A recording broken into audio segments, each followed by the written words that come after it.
Pakistan is known for carrying out honor killings, although it's supposed to be illegal in the country. But there is a new example of a pretty horrific honor killing involving a 25-year-old by the name of Farzana Iqbal. She was 3 months pregnant when her family members got together and literally stoned her to death for marrying a man that she was in love with. Now, she wanted to marry a 45-year-old man who actually lost his wife.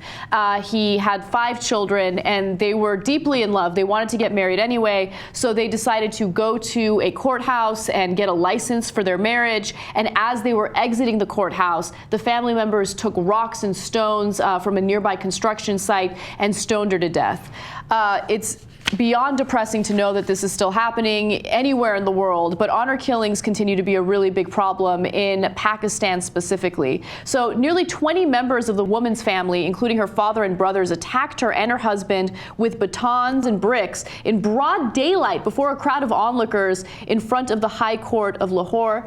And apparently that is rare. They usually don't carry out the honor killings in broad daylight in front of everyone, but these family members were so angry that she insulted them by not marrying the person they wanted her to marry that they decided, hey, you know what, let's murder our own family member in front of other people. So the Human Rights Commission of Pakistan, a private group, said in a report last month that some 869 women were murdered in honor killings in 2013 alone. So again, this is a really big problem. And if you aren't disgusted enough by this story, let me give you a quote by the father. He said, "I killed my daughter as she had insulted all of our family by marrying a man without our consent, and I have no regret over it." Now, there is some talk of some prosecution or some prosecutorial action against the family members, but the reality is it's very, very rare for real consequences to be carried out. Yeah. In Pakistan, usually the family members will be acquitted or they'll get extremely light sentences. Yeah. I assume that's probably a result of them mostly doing it behind closed doors, it being sort of a shadowy, hidden thing.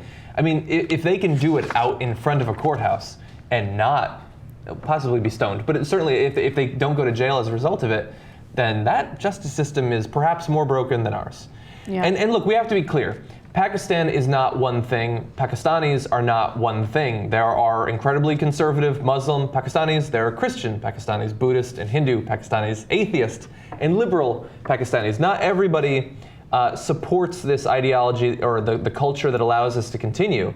But the part that does, the part that thinks that this is perfectly okay, that this is a tradition that should be continued, like, is there any more fundamental failure of a society? Right.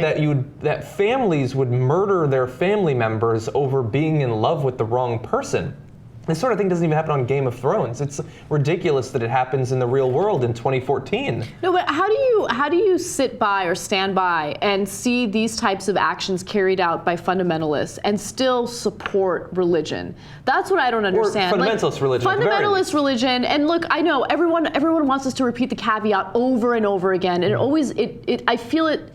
It annoys me that we have to repeat it. Yes, there are good religious people in the country that don't want to harm anyone, okay? Caveat said, okay? But at the same time, like, you see shit like this, and it makes me so angry. It makes me so angry to know that there are people that are totally okay with murdering their own family members over who they love. Yeah. And so you got to go out there and condemn them. If you're not a fundamentalist, but you follow some religious doctrine, you should be vocal against these types of people because you don't want to be dragged down with them. You don't want to be grouped together with these people. Yeah, exactly. I mean, you can say this doesn't represent our society, this doesn't represent our religion, this doesn't represent what I feel, but if you don't do whatever is in your power to get people like these to be punished for what they do, then it does represent what you want out of the world. Like, your actions speak louder than your words that you use in defense of your religion.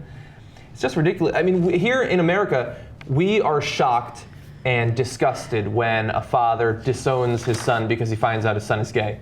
Disowning him, exiling him from the family, is so much less disgusting than murdering them and without regret. With no regret. It's so many levels past the crazy we even have to deal with. It's hard to believe that it even goes on in the world still.